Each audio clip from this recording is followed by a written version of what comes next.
aid in Gaza. Next, we turn to Europe, and Ukrainian President Volodymyr Zelensky has announced a new round of trilateral talks between Ukraine, Russia and the United States. The meetings are set to take place in Abu Dhabi once again on February the 4th and the 5th. Zelensky says Ukraine is ready for a substantive discussion and hopes the talks will bring the countries closer to a real and dignified end to the war. He emphasized that Kiev is committed to meaningful negotiations and wants concrete results.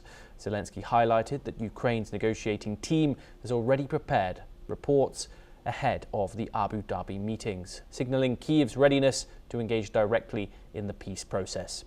The announcement comes as violence continues in Ukraine. Authorities report that an overnight Russian strike in Dnipropetrovsk killed 2 people in the city of Dnipro. The strike, carried out by a drone, caused a fire that destroyed a home and damaged nearby houses and a vehicle.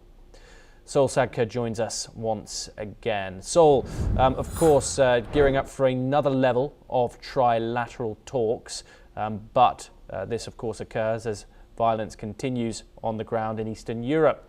What do you think can be the hopes from these talks going into Abu Dhabi later on this week? Of peace coming out of this is the Russian or Ukrainian red lines moving towards each other. And at the moment, that doesn't seem to be happening. And just as we discussed just now with Khomeini, he might be simply being misinformed. The same might be true of Putin. So Putin might be looking at the maps and saying, well, our armies are moving by 10 meters west into Ukraine every day, and eventually, if we continue this for another 10 years, perhaps we will eventually win the war. So it looks like to him that his armies are moving forward on the ground. He might not be aware that the cost in blood and the cost in men, the cost in the future of his youth in his country is so vast that he will never get a return on investment for that. So on the one hand, the Russians are moving forward on the ground.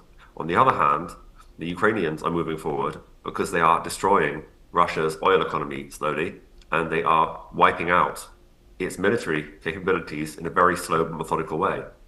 And so because both sides have this sense that they are winning, it's very hard to bring them together to any kind of peace. Indeed. Sol, thank you very much for joining us here on NewsX World. It's a pleasure to have you. Of course, when Russia, Ukraine